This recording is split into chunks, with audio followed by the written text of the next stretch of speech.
This is not a lifestyle that's human even.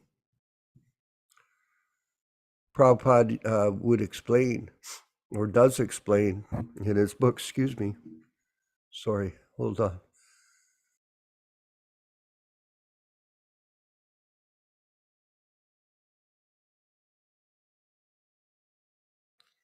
Prabhupada does explain the term malecha. This term malecha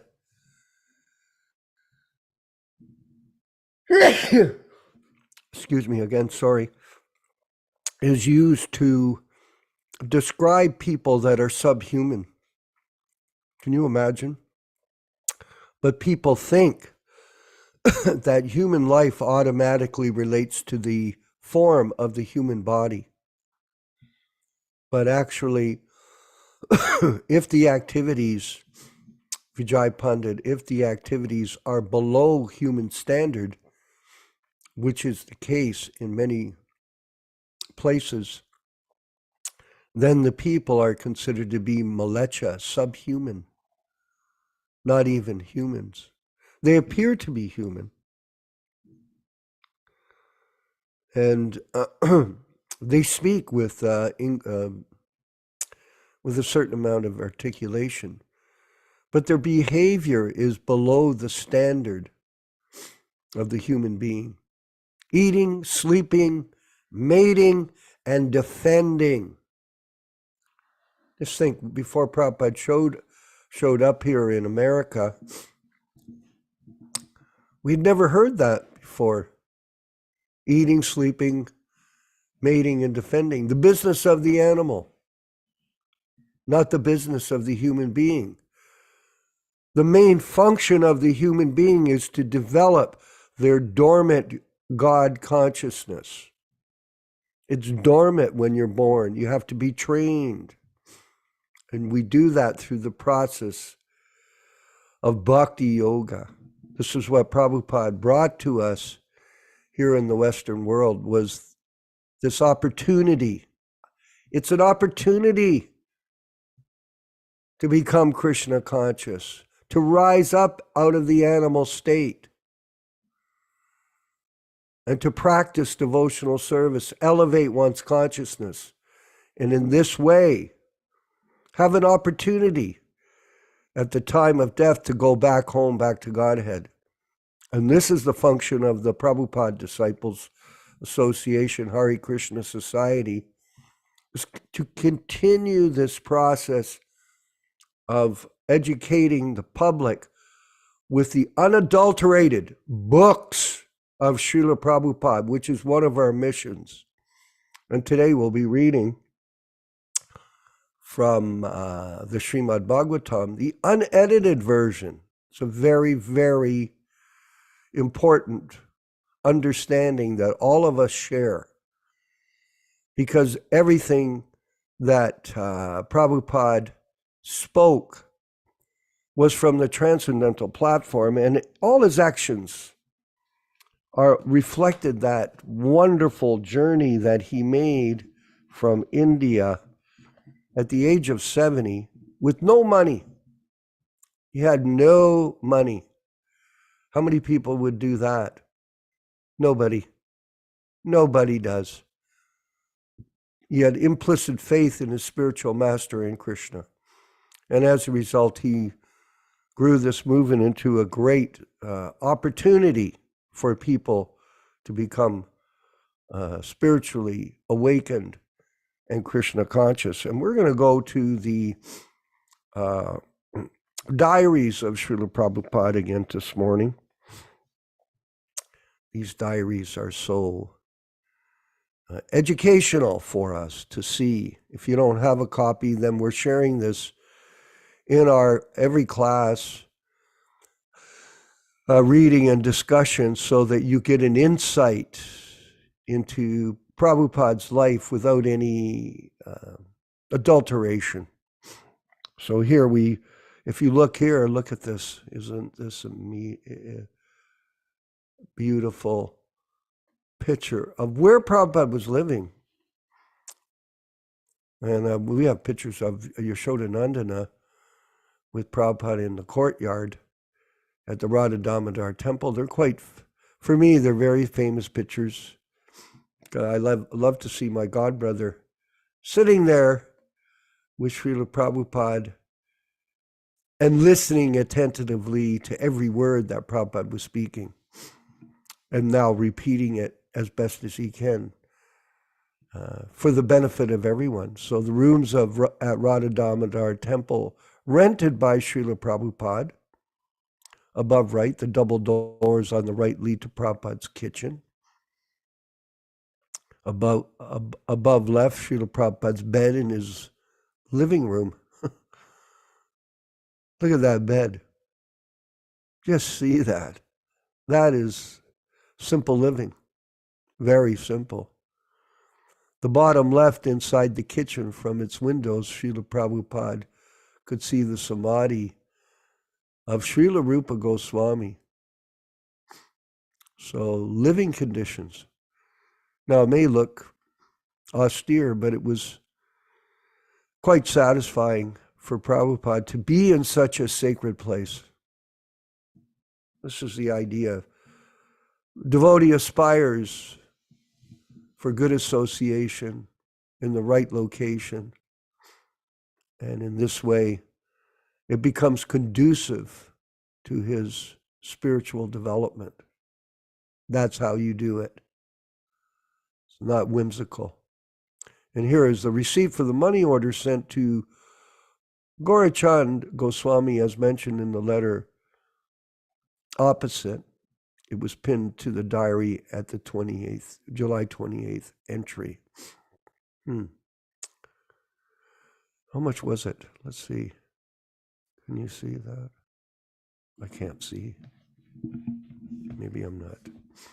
My glasses aren't good. How much is that? Pay 25 rupees? So, very interesting. And here we're going to go forward to the next page. We're going to read this letter. So just up at the right-hand side, Vinkat Bhatta. I just want to read this first, second. Śrīla Prabhupada wrote this letter to Gaurachandra Goswami, head of the Radha Damodar temple. Oh, so this is the rent, 25 rupees. I get it. In Vrindavan, enclosed a money order for rupees 25. Śrīla Prabhupada notes that this payment will cover the rent for his rooms for 5 months. Oh. That's not very much money. Back then, it was hardly anything. It's like 5 cents, I think. $2.50. From June to October 65, he had made 2 rooms at the Radha Damodar temple, his Vrindavan residence, in 1962. So Bombay, July 31st. Excuse me. Dear Goswamiji, please accept my dandavats. Tomorrow I am going to Calcutta to catch my ship, the Jaladuta, and I'm starting for USA by the 10th of August, 1965, reaching New York after a month, and I have sent to you the money order for rupees $25, 25 rupees per day before yesterday, which I hope you have received. In the meantime, I may return to India by November next. So he's very interesting. He's projecting the possibility that he may come back to Vrindavan, and he doesn't want to lose his place of residence at the Radha Damodar temple. In the meantime, Sri Atma Singh Baji will see you with this letter, as he's going to Vrindavan sometime in the next month. He is a great devotee of Lord Krishna, and it is this gentleman with whom I talked with you in the matter of Sri Radha Madhavaji Sri Vigraha of Sri Jayadev Goswami. He will erect a great temple for Sri Radha Madhavaji and conduct Rajjev with great pomp and accompanied by Utsavan according to Vaishnava Smritis. Please talk with him face to face about the negotiation, and on my behalf I shall strongly recommend to accept his proposal, not only because he is my friend, but also from the single improvement of the Seva Puj. I hope both of you will come to some happy agreement just to see improved condition of Seva Puja. Thanks. In your anticipation, yours sincerely, A.C. Bhaktivedanta Swami and Sri Gaurachandra Goswami, Sri Radha Damodarji Temple, Vrindavan, India. So, very insightful how Prabhupada was so committed to the Krishna consciousness mission that he had been given from Srila Bhaktisiddhanta Saraswati Goswami. We're going to move forward now with the reading of, or the chanting of Jaya Radha Madhava, the bhajan that Prabhupada performed before each class. And then we'll have our reading and discussion led today by His Grace Yaśodā-nandana Prabhu, who's now in Sacramento preparing for the Govardhan Puja Festival later this afternoon at 1 p.m. Is it 1 p.m.? Yeah, 10 p.m., 10 a.m., I should say, in Sacramento. All glories to Śrīla Prabhupāda. Jaya Radha Madhava Kunja Bihari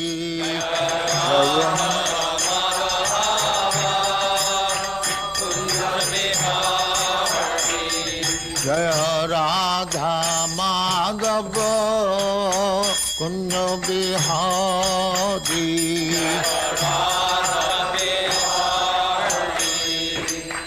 Yaśodā-nandana Brajajana Ranjana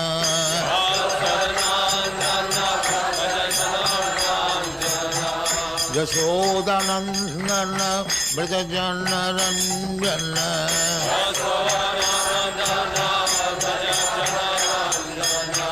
Jamuna Tira Banachari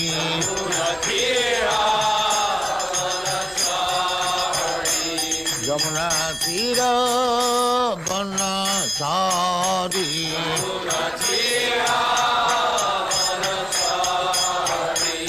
Jaya Radha Madhava Bihara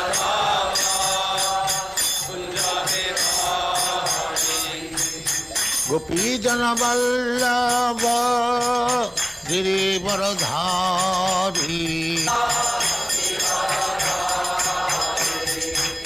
Gopi Jana Vallabha Girivaradhari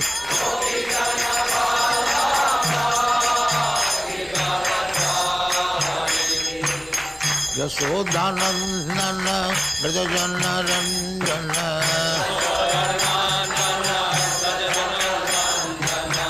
Yaśodā-nandana Brajajana Ranjana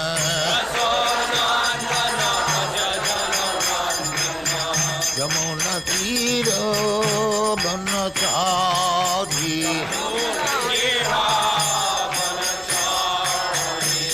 Jamuna Tira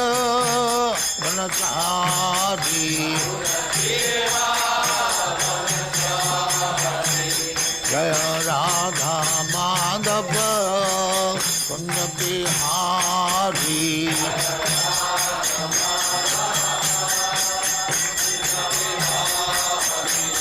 Jaya Radha Madhava Kunda Bihari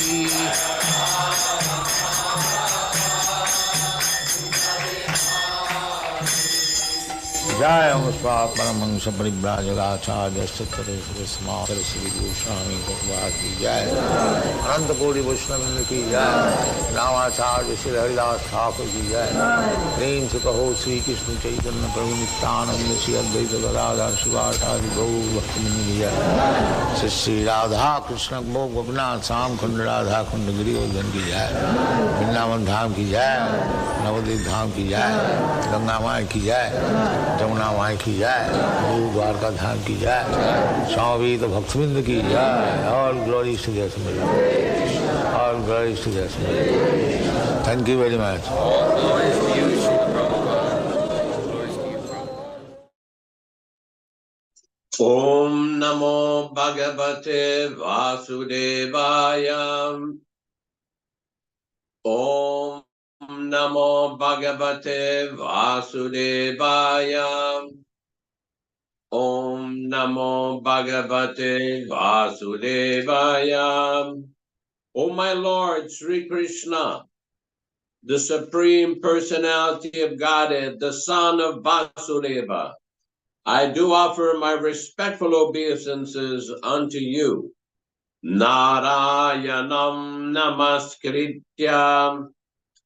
Narayanam Namaskritya Naram Cheva Narottamam Naram Cheva Narottamam Devim Saraswatim Vyasam Devim Saraswatim Vyasam Tato Jayam Mudirayet Tato Jayam Mudirayet. One should utter the means of conquest, Śrīmad-Bhāgavatam, after offering respectful obeisances, one, to the personality of Godhead Narayana, two, to the Narayana Rishi, who is the supermost human being, three, to the Mother Saraswati, the goddess of learning, then four, to Śrīla Vyasadeva, the author.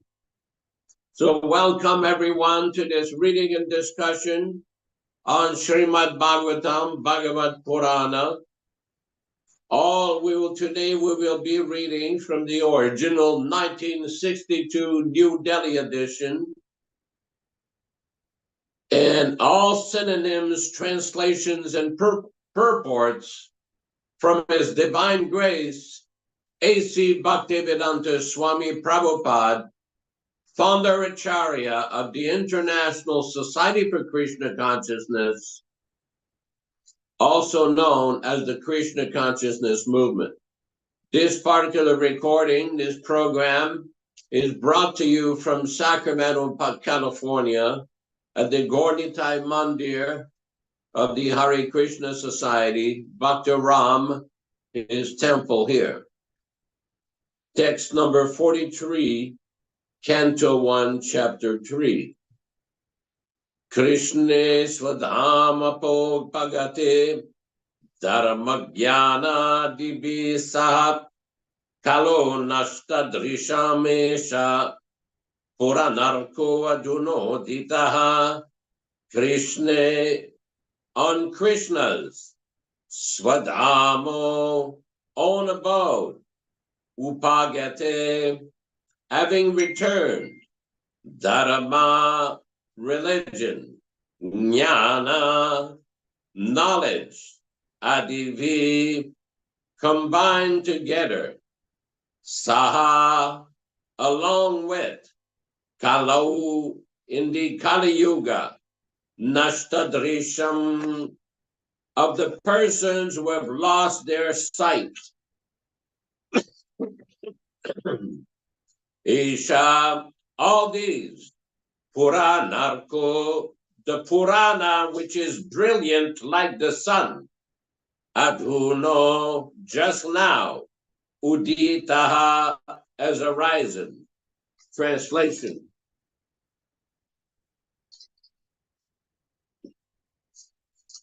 Translation by Śrīla Prabhupāda. The Bhagavad Purana is just as brilliant as the sun, and it has arisen just after the departure of Lord Krishna in his own abode, accompanied with religion, knowledge, etc.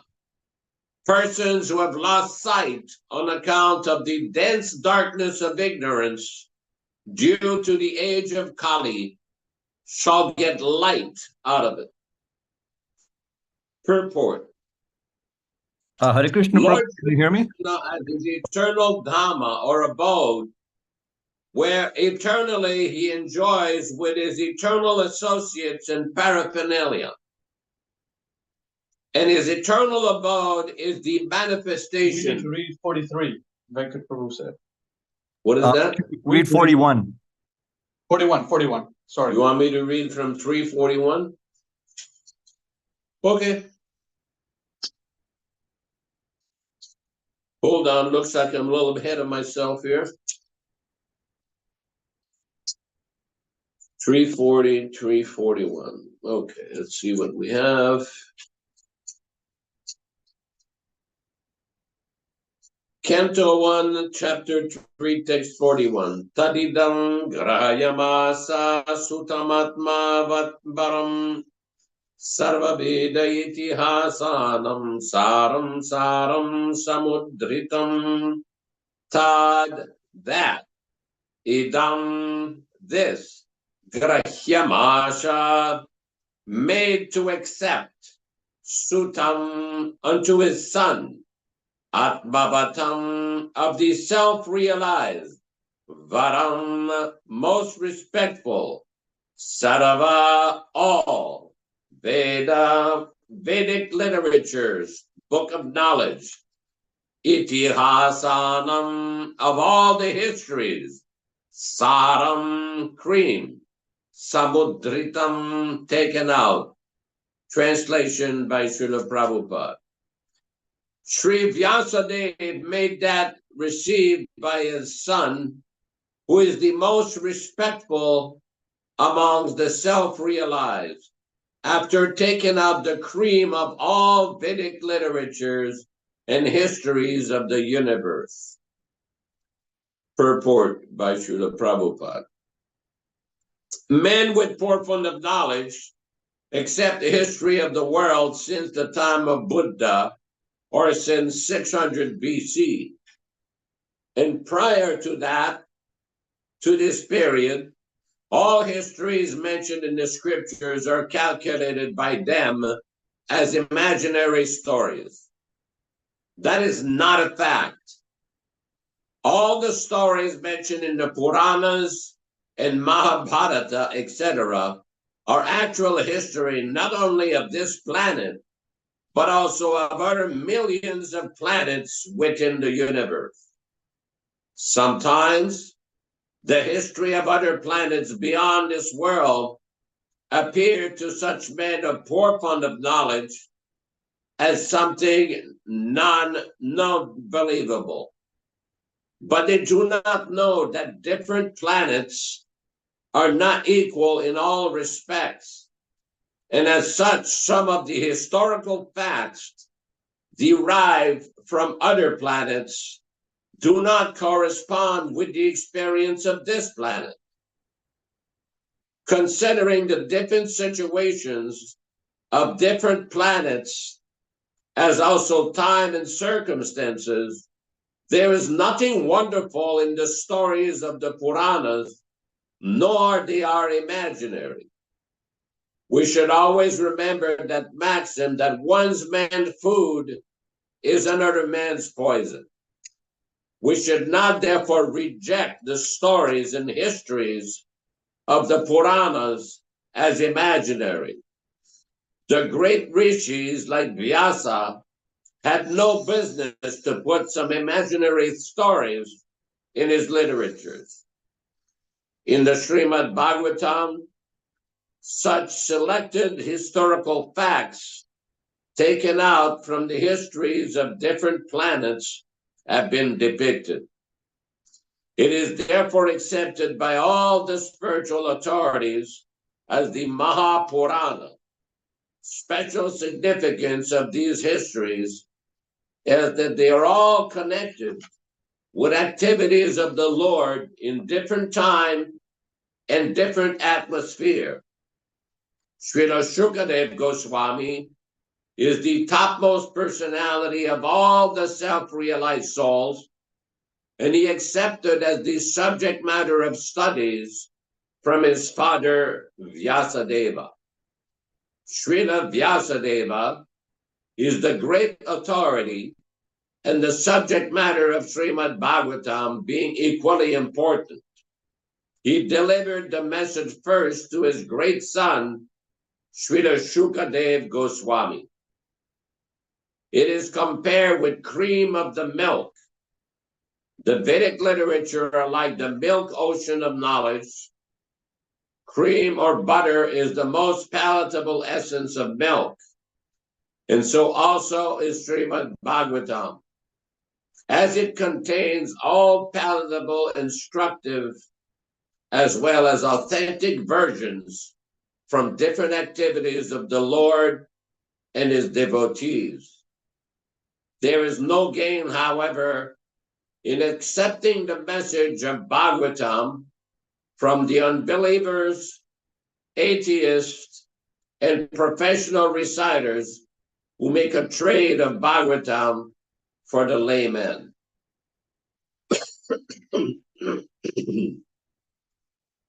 It was delivered to Śrīla Shukadeva Goswami, and he had nothing to do with Bhagavad business or to maintain family expenses by such trade.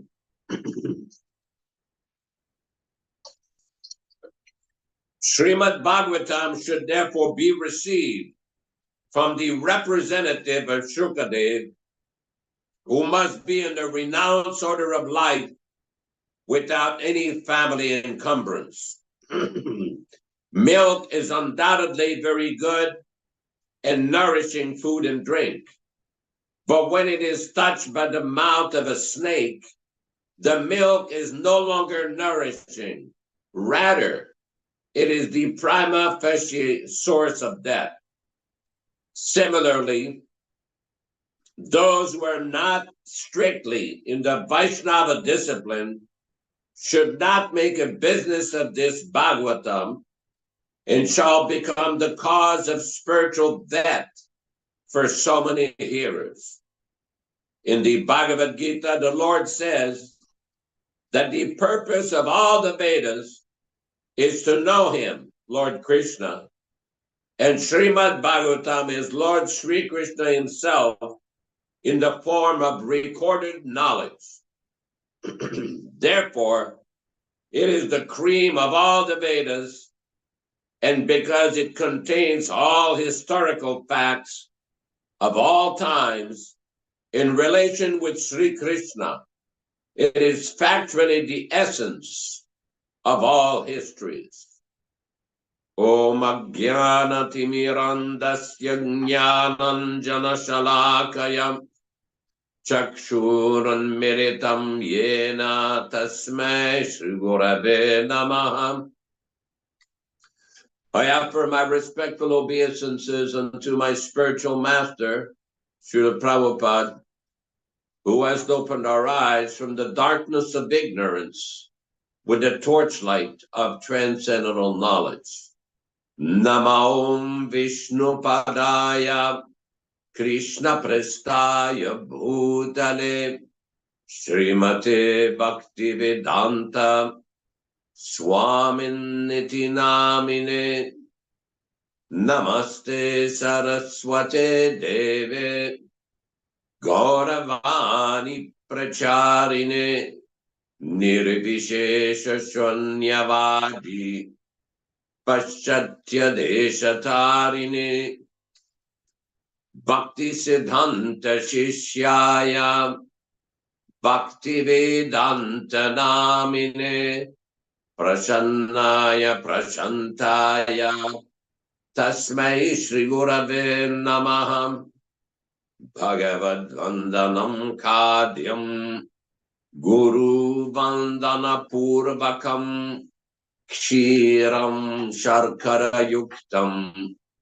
Kadatehi Visheshataham Adadana Strinam Danter Idam Yachi Punaha Punaham Śrīmad Padam Bhoja Dhulisyam Janma Janmani Amsho Bhagavato Smyaham Sadadasu Asmi Sarvata Tat Kripa Pikshako Nityam Tat Prishtashat Karomishvam Sri Krishna Chaitanya Prabhu Nityananda Shri Advaita Gadadhara Shri Vasadi Gaura Bhakta Vrinda Hare Krishna Krishna Krishna Hare Hare Hare Rama Rama Rama Hare Hare.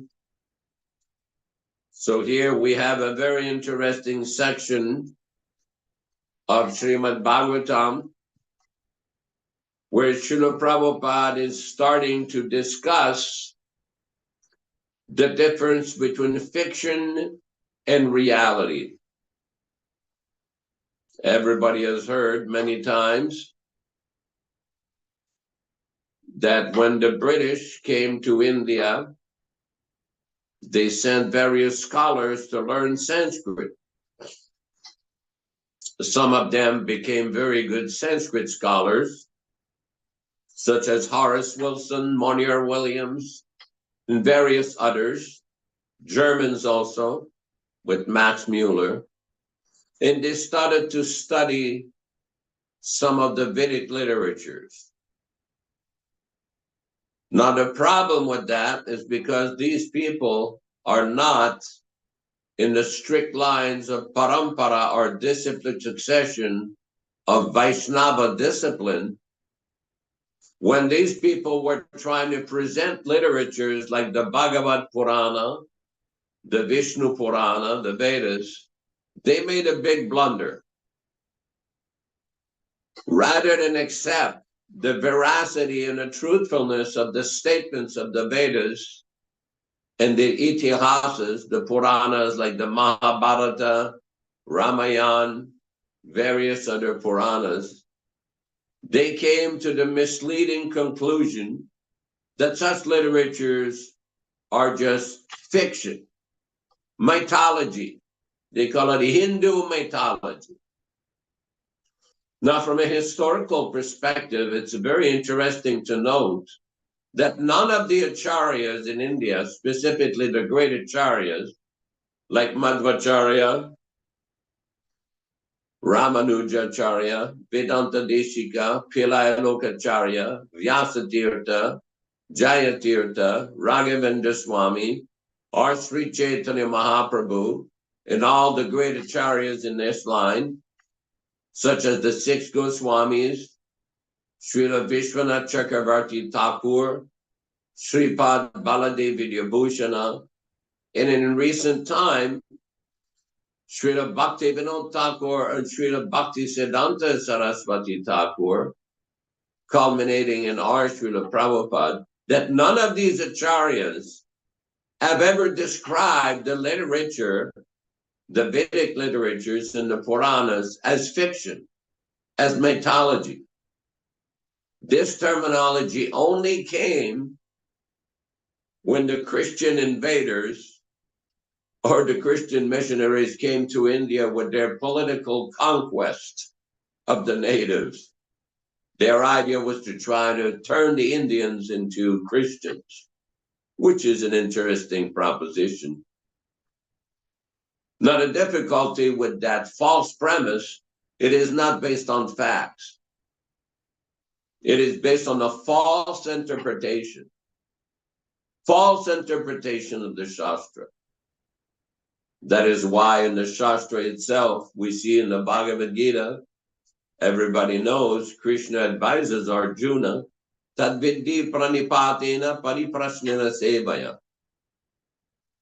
that you should accept a spiritual master, hear from him, render service, surrender. And in this way, you will understand the truth. We also see in the Upanishads that in order to understand the truth, to understand the mysteries, the transcendental mystery of the Vedas, tadvinyanartam sagurumeva bigachet, one must approach a bona fide acharya, authorized acharya. Now the problem with those individuals who came from European countries mostly is they tried to approach the Vedas without accepting a bona fide acharya, bona fide Vaishnavacharya. And the result was a complete concoction. Baladevi Vidyabhushana, one of our celebrated spiritual authorities, a great transcendental professor, as stated in his Pramya Ratnavali, Sampradaya Vihinaye Mantraste Nishpalamataha. That if you get your mantra or so-called spiritual knowledge from non-bona fide sources, then Nishpalamataha, it is useless. There will not be any fruit. Very important point. Although technically one may become very proficient in Sanskrit grammar, in Sanskrit understanding, unless one receives his information from bona fide authorized sources, it would simply be Nishpala, Sampradaya Vihinaye. You have to receive the knowledge from one of the bona fide authorized disciplines of success.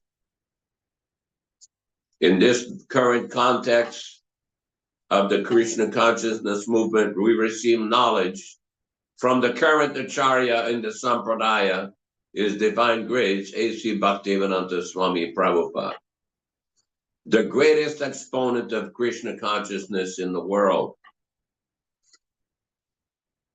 He is the supreme authority in all Vedic, Puranic, transcendental knowledge. So anybody who wants to understand or claims that he is a follower of Vedic knowledge or Vedic understanding or spiritual understanding must accept the Acharya. Otherwise, it will be just like it is described by Baladevi Vidyabhushana, Nishpalamata, fruitless. Fruitless. Just like in India during the summer season, they grow the rice. At the end of the season, they cut the crop and they will beat the rice to separate the grain of rice from the husk. But once it is separated, you can beat the husk as much as you like. There will be no result. So one may try through scholarship, through some so-called studies, some so-called discussion to understand Vedic knowledge, to understand the Puranas, but this cannot be revealed that way. One cannot understand the knowledge of the Vedas that way, through mere scholarship.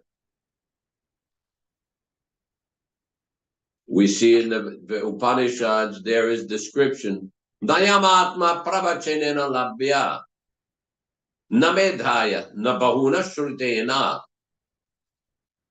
that simply by mere study of Vedas, nabahuna shrutena, namedhaya, somebody may be highly intelligent, a genius. That is also not the qualification. But nayamatma pravachenena labhya, one may be a very good speaker, excellent speaker, very first-class presenter. That is also not the qualification. And what is the qualification? How do the Vedas and Upanishads describe that qualification? Atmatanum Swam, when that Supreme Atma, Lord Sri Krishna, is pleased with you, he will reveal himself. When I first came to the temple from Canada to Los Angeles in July of 1970, one devotee told me the story that Prabhupada had recently made a statement at that time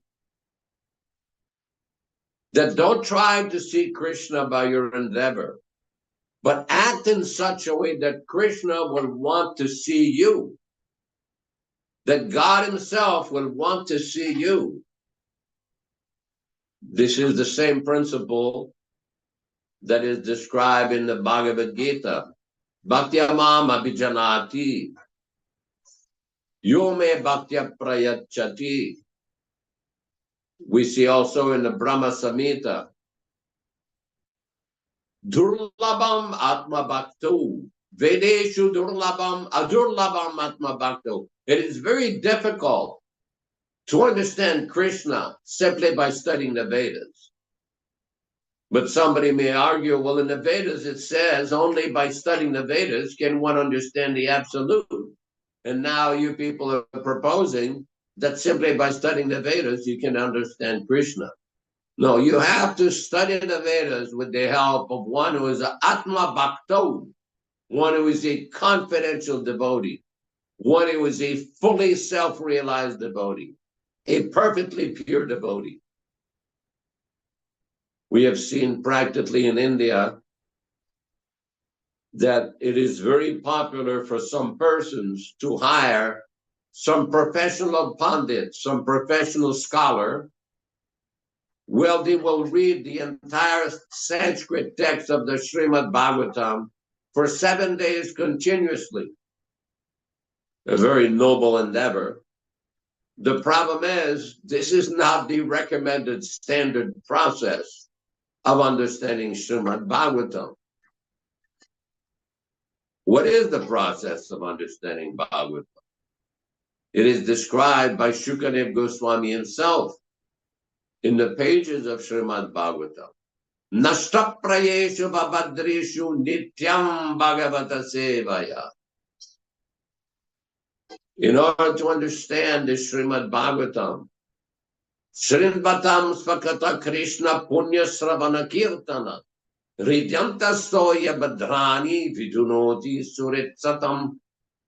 One has to give submissive oral reception to this great nectarian message of Śrīmad-Bhāgavatam from the sources of a bona fide pure devotee, certified pure devotee.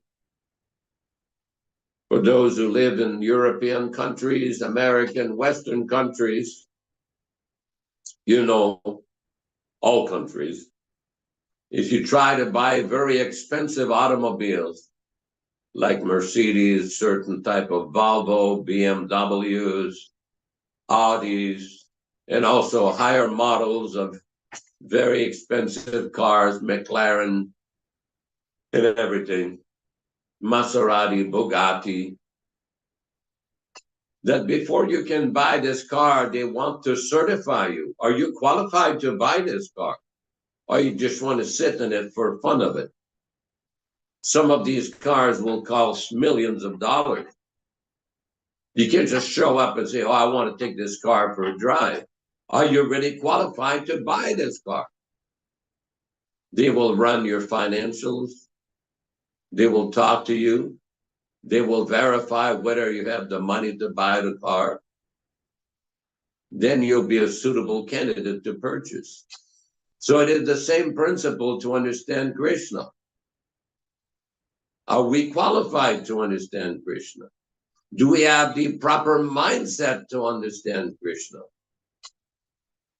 In Śrīla Prabhupāda's books, in the Chaitanya Charitamrita, as well as in a few lectures, Śrīla Prabhupada several times quoted a verse from the Padma Purana, Naham tishtami vaikunte yoginam hridaye shubha, that I don't reside in Vaikuntha.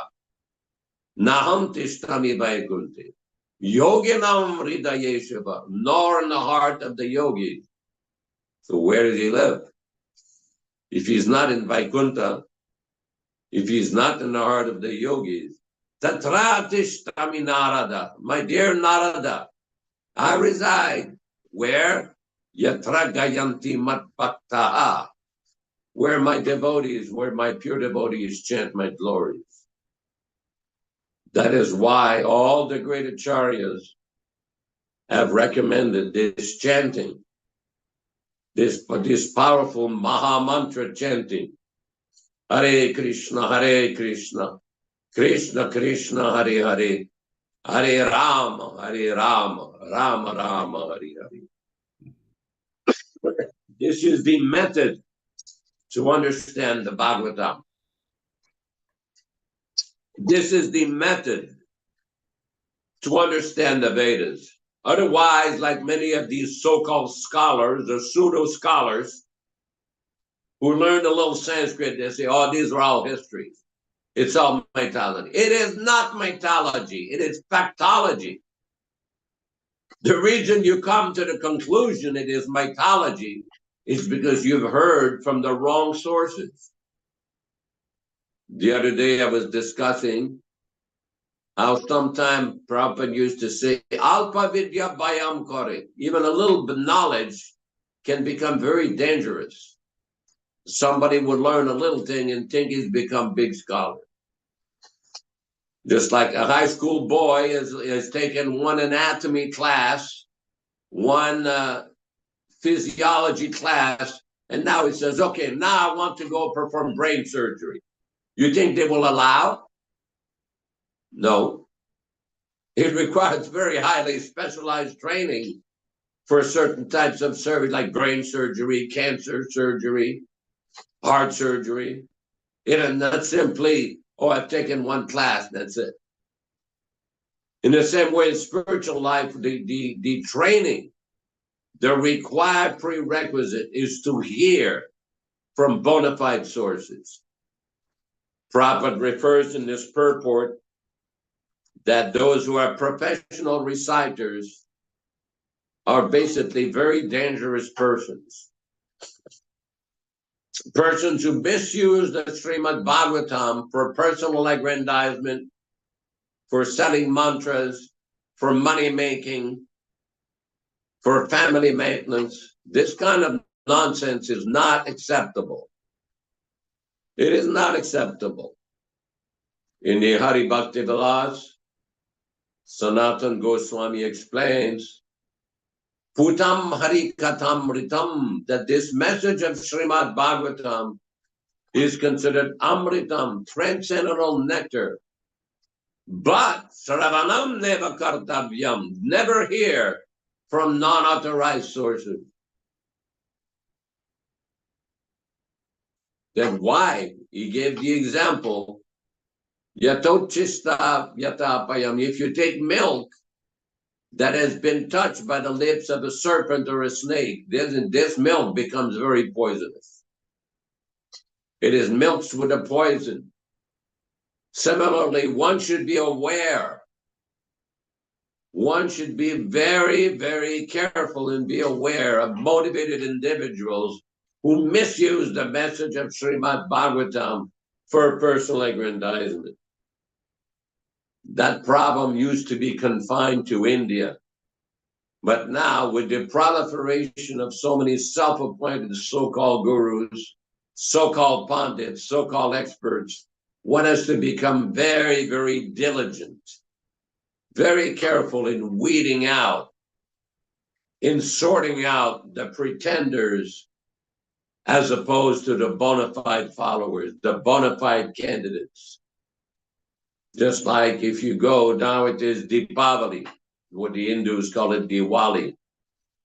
And one of the things the Hindus will buy is buy gold on that day. Now, if you don't know what gold is like, if you don't know how to test for gold, how do you know you're not buying 12 karat or 14 karat instead of 24 karat? You don't know. If you go to a gold shop in India reputable gold shop and you want to say sell some gold ornament, they will test it on a black stone in some chemical. They can tell what is the carat of the gold. But if you don't know how to test, how do you know you're not getting that something which is gold paint on it or brass with gold paint? You don't. So one has to become a little educated. What is a pure devotee? What is a liberated soul? What is an authorized person? And see what is the character, what is the position of anybody who presents himself as a follower of Śrīmad-Bhāgavatam, a reciter of Śrīmad-Bhāgavatam, a devotee of Śrīmad-Bhāgavatam. We have to see the allegiance to Prabhupada's teachings, the foremost authority on the Śrīmad-Bhāgavatam. This is a very important point. Otherwise, just like the person who doesn't know how to test for gold, he's thinking, I just bought my wife some 24 karat gold. He didn't test it. Then he finds out, oh, this is brass with some gold paint on it. In India, they have those people with little cart, little push cart, and they sell some bangles. They have all kinds of little plastic bangles. And it's very glittering. It shines very nicely. It looks just like gold, but it's really not gold. It's like fool's gold, imitation gold. Similarly, anybody can present themselves as a great devotee and great this, great that. Our business is to serve the great, powerful devotees, the great, powerful acharyas, the authorized acharyas. And by doing that, Nashtaprayeshu Vabhadreshu Nityam Bhagavate Sevaya. Then one make progress. This is the proper path. This is the proper understanding. And for those who change the teachings, who adulterate the teachings, who unauthorizedly edit against the instruction of the Acharya's sacred writings, they're just like snakes who pollute the milk, don't have anything to do with it. You know, in India, if you search enough, you can buy goat milk, you can buy camel milk, you can also buy buffalo milk. Now, if anybody with half an ounce of brain understands the difference between pure cow milk and buffalo milk is not very good for the human body. But pure cow milk is, if somebody think, well, it's liquid, it's white, it looks good. Well, it's not just the only thing. You have to know how to differentiate. We are not a buffalo milk sampradaya. We are a pure cow milk sampradaya. Present the teachings purely, just like Śrīla Prabhupada is given. Then one will get very good benefit. But if you're careless, if you're too sentimental, or don't study properly, you'll be like the person who's thinking, oh, I got some good cow milk. Instead, he got shafted and he got some buffalo milk. One has to be intelligent to differentiate. And this is what Prabhupada is trying to teach in the early stages of the Śrīmad-Bhāgavatam. Very important point. Very important point. Thank you very much. Hare Krishna, Hare Krishna.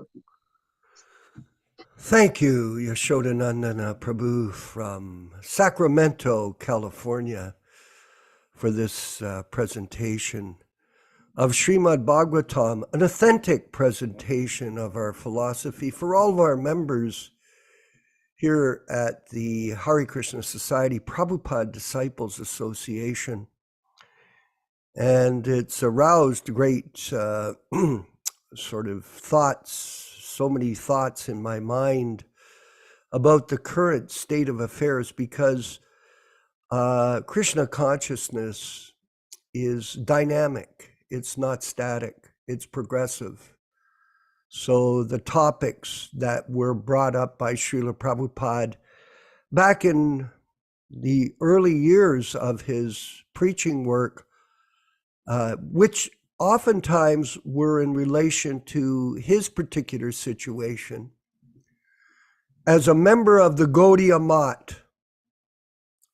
And the Gaudiya Math was the organization established by Srila Bhaktisiddhanta Saraswati Goswami Maharaj.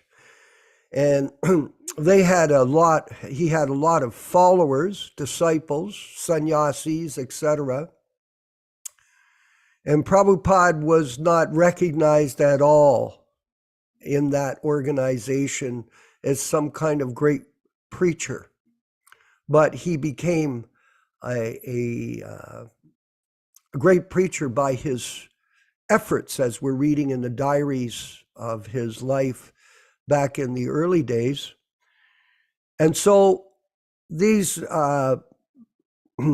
books, the Śrīmad-Bhāgavatam that we're studying from, here, this is it. See this, Prabhus? Now, this is a reprint. I used to have the original one. Now, this is before Prabhupada got to America. So he was writing these purports in his early years of preaching. And these purports are still pertinent today. It's called dynamic spiritualism. It's not static. It's full of transcendental life. That's the difference between mundane sound and transcendental sound. It's dynamic. And when you read it, you can understand that it's filled with transcendental potency and guidance for us as devotees. So I want to read this particular, from this particular purport, Vinkat Bhatta, a specific section for everybody's clear understanding of what Prabhupada was trying to tell everyone, even back in that time, and it's still relevant today. So here it is. This is in the purport to text 41. It's on page 209. There is no gain, however, in accepting the message of Bhagavatam from the unbelievers. Thank you very much, by the way. Atheists and professional reciters who make a trade of Bhagavatam for the layman. The guru business. That's what this means, Prabhus. It was delivered to Sri Shukadeva Goswami, and he had nothing to do with Bhagavad business or to maintain family expenses by such trade. Śrīmad-Bhāgavatam should therefore be received from the representative of Shukadev, who must be in the renounced order of life without any family encumbrance. That was Śrīla Prabhupāda's position. Milk is undoubtedly very good and nourishing food and drink, but when it is touched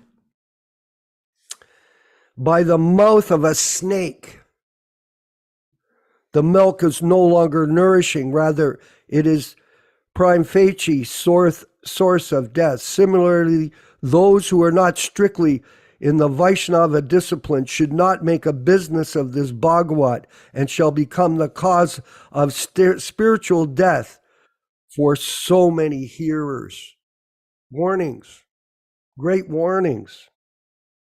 So a lot of times people, they mention to me, why do you bring these topics up in these classes about Guru Tattva?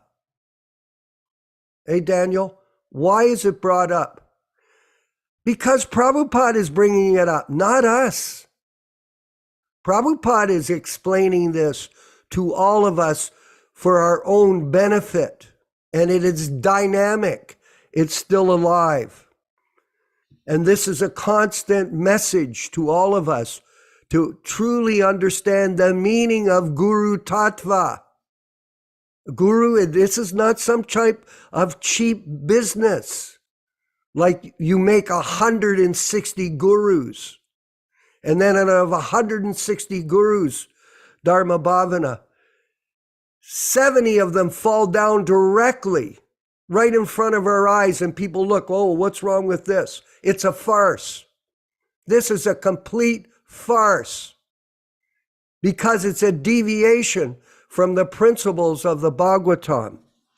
Now, I'm going to read a section here. Hopefully I can find it, and then we'll carry on with our discussion.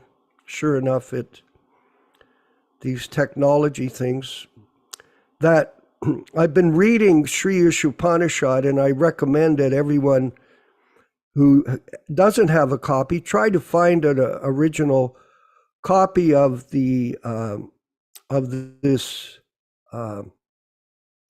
book that Śrīla Prabhupada presented to us in 1969. So here is a post that I put up on Facebook. We have 12,500 members in our Prabhupada Disciples Association. So I wrote to them, those false gurus inside ISKCON and outside of ISKCON, beware of the karma that comes to those in the guru business. Prabhupada warns the fake gurus of the karmic reaction that follows them at death.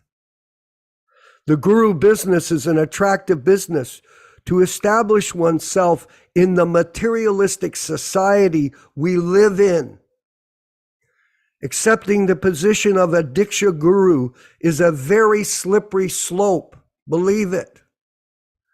The current ISKCON elected guru system is a total material fabrication that history has revealed to all sane devotees, especially in our Prabhupada Disciples Association, Prabhus.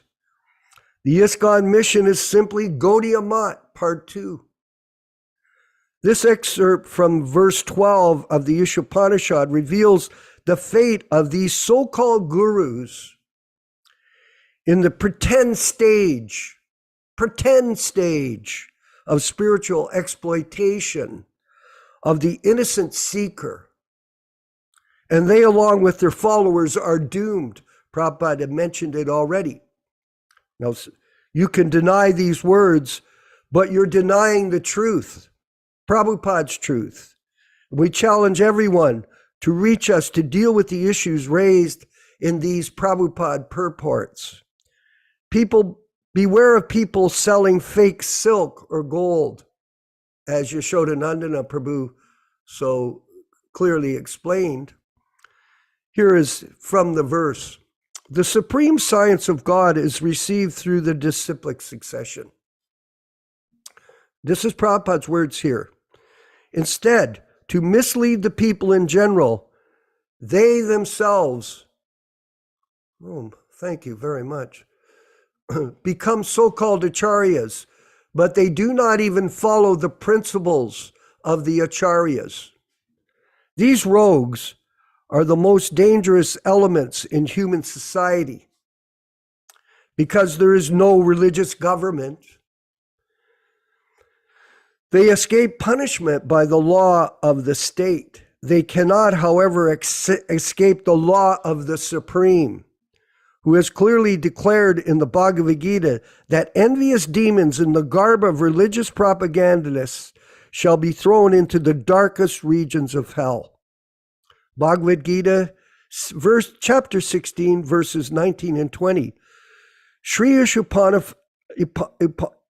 Upanishad confirms that these pseudo-religionists, these 160 Diksha gurus, are heading toward the most obnoxious place in the universe after the completion of their spiritual master business. That's not me speaking this. This is Prabhupada speaking, which they conduct simply for sense gratification. Now, the understanding of this, one of our god sisters mentioned to me, why do you keep bringing this up? These points. Why do you do this? Why did you just let sleeping dogs lie? Because this is misleading innocent people. And we've seen in our experience as devotees that thousands and thousands of people have been misled by these people. It's not a few. Just look like in Russia. What a nightmare has gone on there as a result of this deviant process. And what to speak of other places in the world. not to get into the details at this time, but please be aware that this process of Krishna consciousness, of Guru Tattva, is the most important principle in the new disciples' chance to get out of the cycle of birth and death. And that's why we're stressing them today in this Prabhupada Disciples Association discussion and reading. Yaśodā-nandana Prabhu, if you could further elaborate on these points. Sorry for taking so much time. Thank you for your comment there. I wanted to read from a purport of Śrīla Prabhupada, where he explains the real meaning of Deepavali. The Hindus call it Diwali, which is somewhat of a corrupted form from the Sanskrit Deepavali. Śrīla Prabhupada explains, this is in the Śrīmad-Bhāgavatam, canto number 10, chapter number 9, text 1 and 2. Śrīmad-Bhāgavatam, canto 10, chapter 9, text 1 and 2. Sri Shuka Vacha, Ekada Grihadashishu Yaśodā-nandana Gehini, Karmantara Niyukta Su Nirmamanta Swayam Dadi, Yani Yani Hagitani Tadbala Charitani Cha, Dadi Nirmantale Kale Smaranti Tani Agayata. Sri Shukadev Goswami continued, one day when Mother Yashoda saw that all the maidservants were engaged in other household affairs, she personally began to churn the yogurt. While churning, she remembered the childish activities of Krishna, and in her own way, she composed songs and enjoyed singing to herself about all those activities. Purport.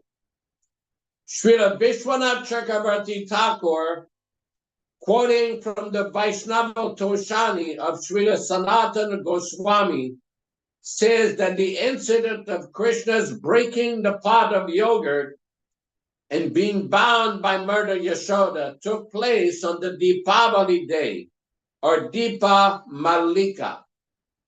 Even today in India, this festival is generally celebrated very gorgeously in the month of Kartik by fireworks and lights, especially in Bombay.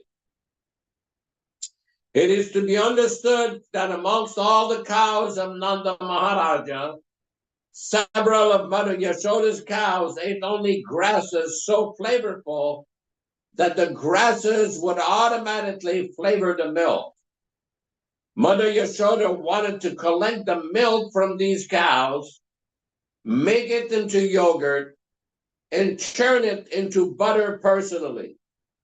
Since she thought that this child Krishna was going to the houses of neighborhood gopas and gopis to steal butter because he did not like the milk and yogurt ordinarily prepared. So this is a very important revelation by Śrīla Prabhupada about the actual meaning of Deepavali. Another meaning of Deepavali is also explained. It says in the Chaitanya Charitamrita, the Madhya Lila, chapter 15, text 36. Madhya Lila Chaitanya Charitamrita, chapter 15, text 36. E Mata Rasa Yatra ar Deepavali, Uttandvarasi Yatra Degela Sakali. Sri Chaitanya Mahaprabhu and his devotees participated in all the festivals known as Rasa Yatra, Deepavali, and Uttandvarasi. Purport. The Deepavali festival takes place on a dark moon night in the month of Kartik, October and November. The Rasa Yatra, or Rasa dancing of Krishna, takes place on a full moon night of the same month.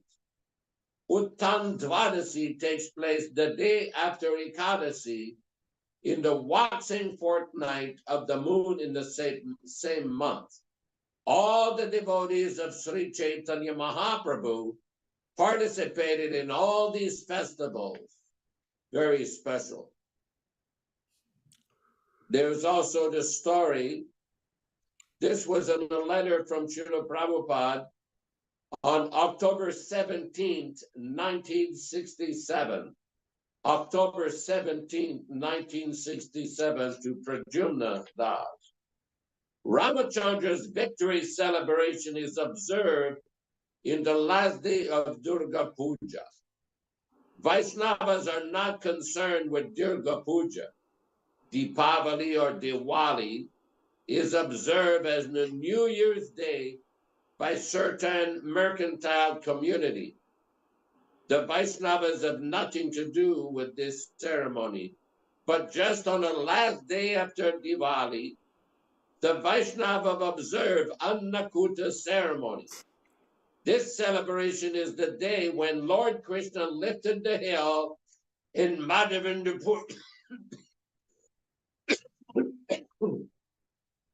in Madhavendra, established the temple in Gopala. Another explanation given by Śrīla Prabhupāda was given in a letter written from Seattle on October 10th, 1968. October 10th, 1968. Diwali ceremony can be observed in the temple by illuminating hundreds of candles in different parts of the temple and offering a special prasad to the deity. This ceremony was observed by the inhabitants of Ayodhya, the kingdom of Lord Ramachandra. While Lord Ramachandra was out of his kingdom due to his 14 years banishment by the order of his father, his younger stepbrother Bharata took charge of the kingdom, and the day on which Lord Ramachandra took the charge again from his brother and seated on the throne, this is observed as Diwali and Deepavali. Deepavali means the same thing. Deepa means candle and Bali means numerous. When numerous candles are lighted, it is called Deepavali. In India, this Deepavali function is celebrated in a special auspicious occasion. This Deepavali function can be observed on the 21st October, and prasad can be distributed on 22nd of October during daytime, which is known as Govardhana Puja and Annakuta ceremony. In India, in all Vaishnava temples, this ceremony is observed, and hundreds of people are giving prasadam according to the capacity of the temple. Hare Krishna. So technically, according to the Mayapur calendar, on Tuesday of this week, on the 14th of November, is when this Govardhan Puja and this Deepavali is observed. But it's interesting to note that both the meaning of Lord Ramachandra returning to his kingdom from Lanka to Ayodhya took place on Deepavali, and Lord Krishna breaking the pot of yogurt and Mother Yasoda binding him with road, which is the subject of the Damodar Ashtakam, also take place on this very auspicious day. Hare Krishna, Hare Krishna. Thank you very much for those references to Prabhupada's teachings in this regards. And we can all see by this what an ocean of information Prabhupada has provided for us in his Vani incarnation. In other words, Prabhupada still lives with us in sound. He is not left us, but he is still with us as the bona fide spiritual master of the International Society for Krishna Consciousness. And we have Dharma Bhavana, we'll ask him to speak in a minute, in Texas, who's also actively working with the community there in presenting the truth of the matter in terms of Śrīla Prabhupāda's position as the bona fide guru, and helping people take advantage of Prabhupada's presence, his dynamic presence in his Vani incarnation. And then after that, we'll have a Prakrita speak, and then I see we have a comment or question from our friend in Turkey, Balaram Prabhu. So we'll move forward with the reading and discussion. Dharma Bhavana Prabhu in Texas. Hare Krishna, yeah. Yeah, I was just thinking how we talked a lot today about Dipavali, Lord Ram's turn to Yoga. Now, just reflecting back how for most of the Acharyas, we seem to celebrate their appearance day, but especially their disappearance day, since all the activities, the successful activities of their lives can be reviewed on that day, the disappearance day. And in general, most of the incarnations like Lord Ram, Lord Krishna, for Jamashtami, Lord Nrsimhadev, we tend to celebrate their appearance days. So this is just kind of the way the Vaishnav calendars go, that Śrīla Prabhupāda explained it. And it seems like for Dipavali, it is recommended there you're in a temple, you can make all different lights. And it is also a beautiful day. And I think today is Diwali, so it's nice you've spoken about this. That's all I have to say now. Thank you, Haribo. Well, thank you, Prabhu. A Prakrita in Montreal. Can you give your comments today on today's presentation? All right. Okay. Can you hear me? Okay. Yes, we can. Thank you. And you and Yaśodā and yourself are doing a very good job by telling us the truth about these gurus. For many years, we did not know was happening. Many devotees quit ISKCON, quitted ISKCON, but they did not know why exactly. So this is what I want to tell you. That's it. Okay. Okay. Thank you very much, Prakrita. You're doing wonderful service in Montreal, just like in Texas, and Bhaktivedanta Singh in Ram Singh in Sacramento. Maybe you could share a little bit of information about today's program that you're going to be conducting later on at our time, 1 o'clock. Bhaktivedanta Singh, are you available to speak? He's probably cooking, Yaśodā Prabhu, Nanda Prabhu. What did he say? Oh, he wants us to explain about the festival, what's going to happen in a bit. Oh, the festival is going to take place at we're going to start around 10 o'clock in the morning. That's California time, West Coast time. And we will have a brief kirtan. And singing the Damodar Ashtakam. We will give reading from the Krishna book about the Annakut or Govardhan, how Krishna lifted Govardhan Hill. And we have got the Govardhan Shila also. We will be having an Annakut. We have a cooking amount of rice, and we will decorate the hill.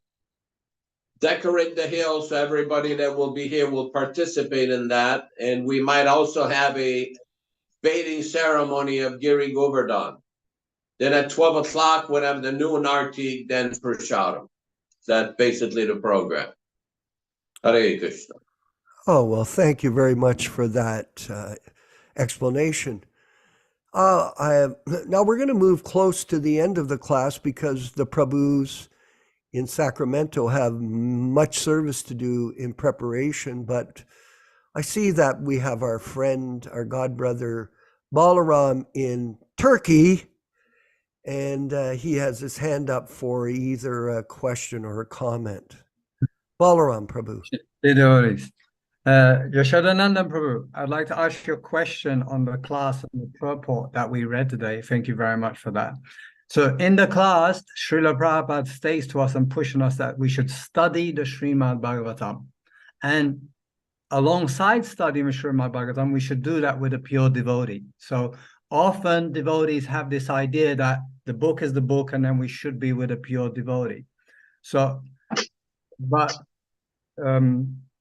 we are now in a different situation. This is what I want to get confirmation from you, because right now we have the great fortune where we have the book, and we also have the great devotee, the pure devotee Śrīla Prabhupada in the book. So already within one item, let's say the book, we have the book and we're associating with a pure devotee. Huh? He's preparing the question. Go ahead. He just asked, okay? what's the question? Yeah, he was just asking, what's the question? Go ahead, Right. please. Right. Keep going. So then in Prabhupada's time, we also have him as an example that he, in different situations and different parts of the world, was telling his devotees who are not pure devotees, who are not pure in any way, or pure. So they were giving classes in different parts of the world. So devotees were hearing from them, but they were not pure. And in Prabhupada's books for today, also right now, we just had these kind of discussions where Prabhupada is saying, get the books, sit together, read one text, and discuss them fully. But we know that the devotees that we have around us now, everywhere, no one is a pure devotee. So can you say something about all that? About no one is a pure devotee? Yeah, he's saying that we have Śrīla Prabhupada's divine books, but then he's saying to go associate with the pure devotee and read the books. So, well, I think if you read Prabhupada's books, you will find that there are many references in these books and different conversations from Śrīla Prabhupada about the meaning of the word pure devotees. For example, there are purports in the Chaitanya Charitamrita where Prabhupada indicates that a pure devotee is personally embracing Krishna. I'm paraphrasing here. And yet, you will find in the same Chaitanya Charitamrita where Śrīla Prabhupada is referring to the pure devotees of the Krishna Consciousness movement. In other words, all the devotees who are engaged in the practice and propagation of the Krishna Consciousness movement, said they're all pure devotees. So this term, pure devotee, is used in various ways by Śrīla Prabhupada, and we have to learn to differentiate, to discriminate between the different levels of pure devotees. That's a very important point. Now, usually the term pure devotee is to indicate somebody who has reached the highest perfection of spiritual achievement, of spiritual understanding, of spiritual realization. Now, it's important to note, for example, that Śrīla Prabhupada explains that there are three kinds of ways of achieving perfection. One is called Nitya Siddha, an eternally liberated soul who comes from Vaikuntha or Goloka Vrindavan, who comes to this planet to preach Krishna consciousness. Personalities such as Śrīla Prabhupada, Śrīla Bhaktisiddhanta Saraswati Thakur, Śrīla Bhaktivedanta Thakur, the six Goswamis, like that. Then you have another devotee who's called Kripa Siddha, somebody who achieves perfection without necessarily having undergone all the different proper processes, but by special mercy, by the special kindness of a pure devotee, a person can achieve the highest understanding. And the third kind is called Sadhana Siddha. Sadhana Siddha, by performance of regulated devotional service, of the activities of devotional service under the guidance and authorization of the bona fide Acharya Śrīla Prabhupada, one gradually becomes a fully realized pure devotee. The problem is, if somebody is not on that platform, that highest platform of realization, if somebody poses as a fully realized pure devotee and accepts worship on that level, that is very misleading. We have to learn to differentiate. That is why a lot of devotees, after Śrīla Prabhupada's disappearance from this world, suggested that in Prabhupada's society, only he should be exclusively worshipped, and only he should have a pranam mantra. Only his picture should be on the altar. Only his vyasasana and his vyasa puja. But many people objected. I think there's no need to mention the names. I believe that people understand what we're saying here. But it's important to understand, again, a lot of it has to do with lack of proper spiritual understanding of the difference between an eternally liberated soul and somebody who's still practicing devotional service. One may be a senior devotee, one may be a very nice advanced devotee, but one has to be very intelligently understand the position of these eternally liberated souls. Let me give you an example. During the reform in 1986, some devotees brought to my attention that one member of the original 11 raised an argument saying, my only concern is how big can my picture be on the altar? Can it be 3 inches, 4 inches, or is it only going to be limited to a very small picture? And when somebody replied to this person, well, the picture really doesn't belong there. This is for the eternally liberated soul in our disciplined succession. Neither did Prabhupada ever give any instructions in the last few months of his manifested presence for anybody's picture to be posted on the altar. There was no such record. The person became angry. So again, a lot of it has to do with proper, bona fide spiritual understanding, either by revelation, by proper study, or by proper mercy, a person will come to gradually understand. I hope it helps. Hare Krishna. Yeah. Thank you so much. Just one little thing to clear up at the end. Please. We're finishing. There's 2 situations that I still have a question about. So the situation where Prabhupada allowed his disciples to give classes around the world while he was still on the planet. So that went on, that his disciples were giving class and other people were hearing from them. That's one. And the other one is the instruction in Prabhupada's books and letters right now to us, even to today and into the future, is that get my book, read one text at a time, discuss it together fully, have a meeting with it.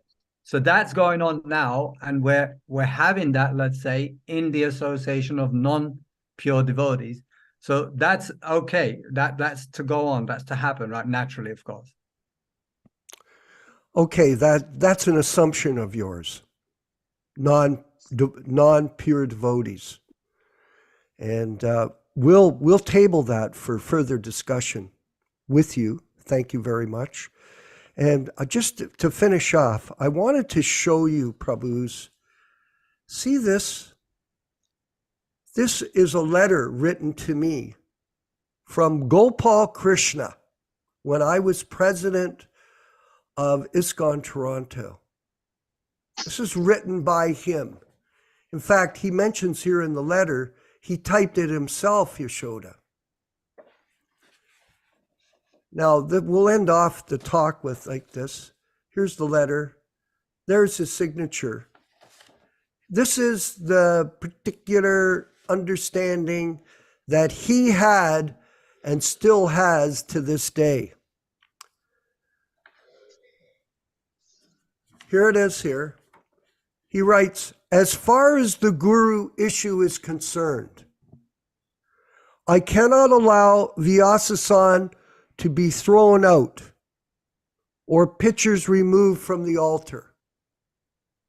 However, I would like to ensure the following: no offering of flowers by godbrothers to myself, no chanting of my name in any kirtan being led by any godbrother,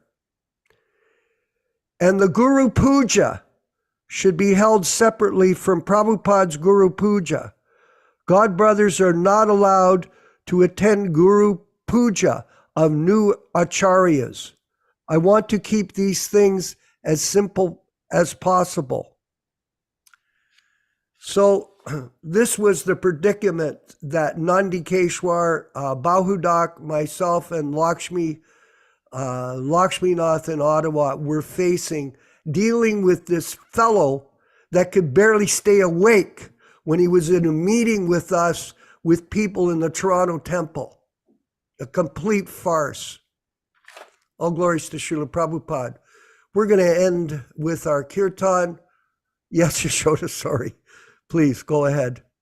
I just want to point out, when this issue came up in Janmashtami in 1978 in Vrindavan, when the late secretary, the GBC from France, and one or two sannyasis from Mayapur came to Vrindavan, and we started to discuss this issue with them, Prajimna Panditji brought together the point, he brought the point forward that there is no record in the last few months of Prabhupada's manifested presence where Śrīla Prabhupada has ever stated that there should be pictures on the altar, vyasasanas, special pranam mantras, special guru pujas. All these procedures were never prescribed and discussed by Śrīla Prabhupada with regards to his own devotees. This is all post-1977 ideas that came in after they consulted with an advisor from the neo-Mats. In other words, Prabhupada gave no such instruction. And if everybody doesn't believe me, you can go to the Prabhupada conversation books.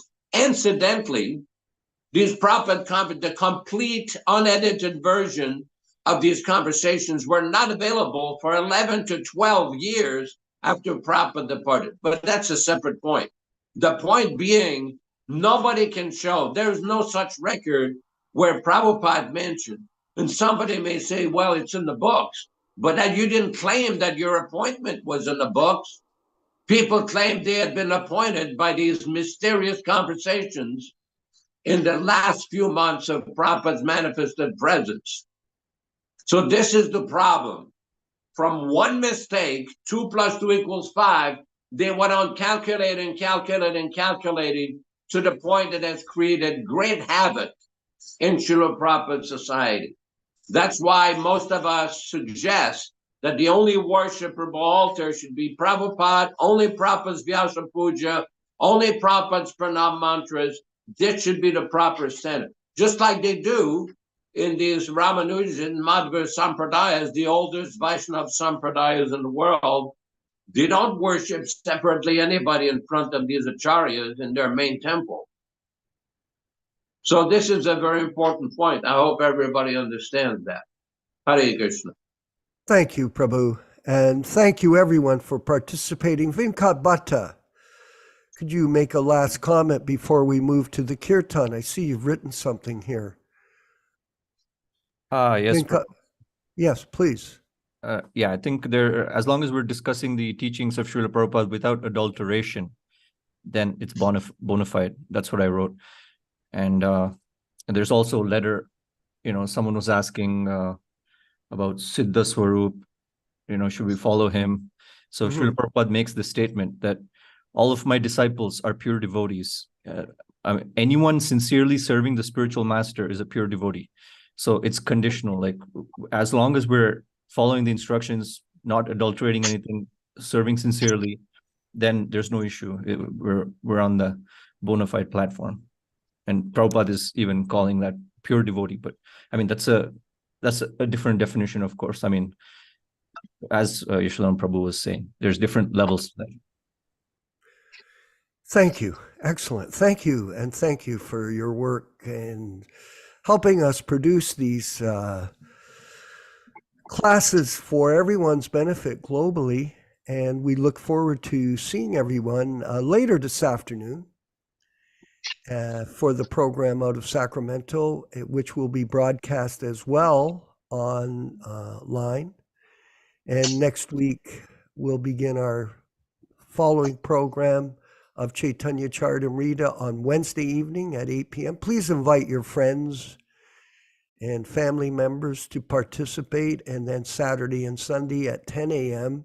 Bhagavad Gita as it is, and Śrīmad-Bhāgavatam as we march forward in this process of going back to Godhead in association with bona fide disciples of Śrīla Prabhupada. All glories to you in Turkey, Balaramji. All glories to everyone that's present for our regular classes. And we look forward to seeing you later online in the Prabhupada Disciples Association Hare Krishna Society programs. Let's move to the kirtan. Thank you. Go ahead, please.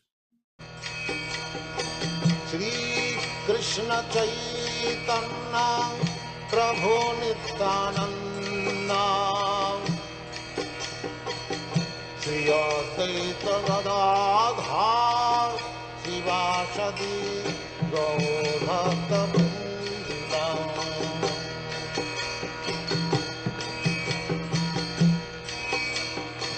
Shri Krishna Chaitanya Prabhu Nityananda Shri Advaita Gadadhar Shivasadi Gaurabhakta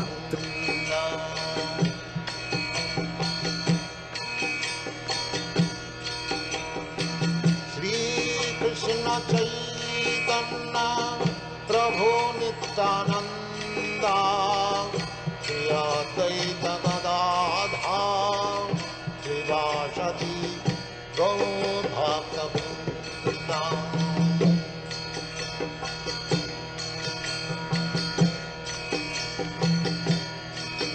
Hare Krishna,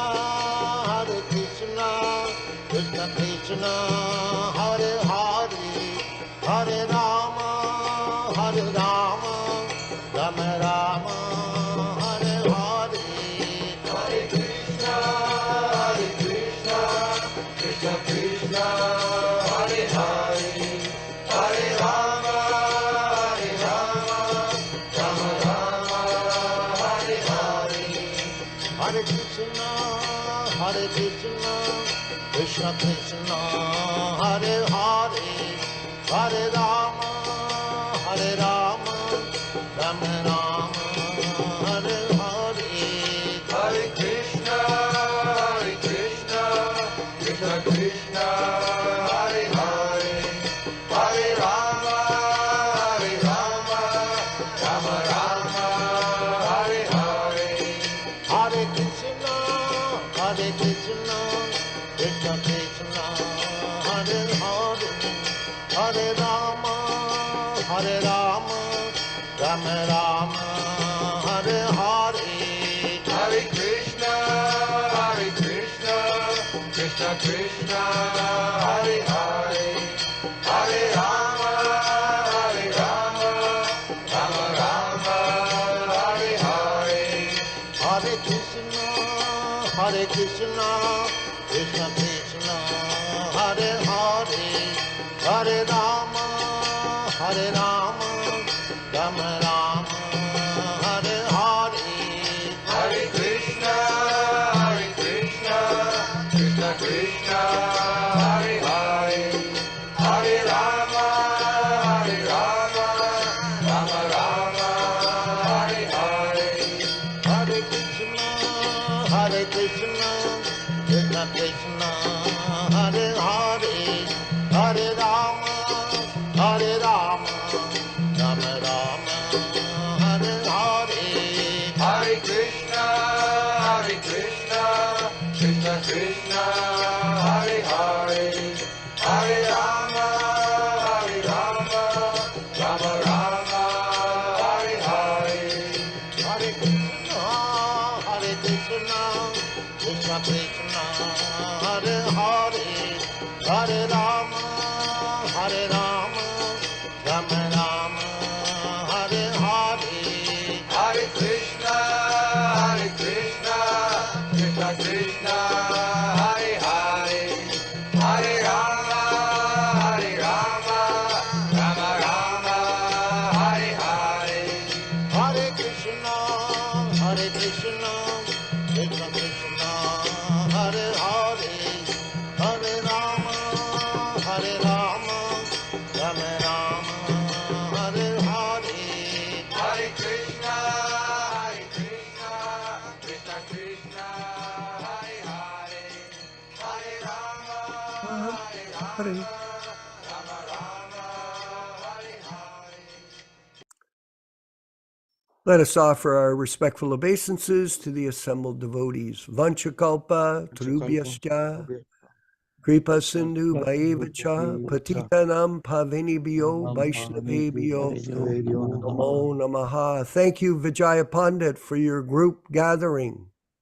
What Hare time Krishna, is it? Prabhu. What time is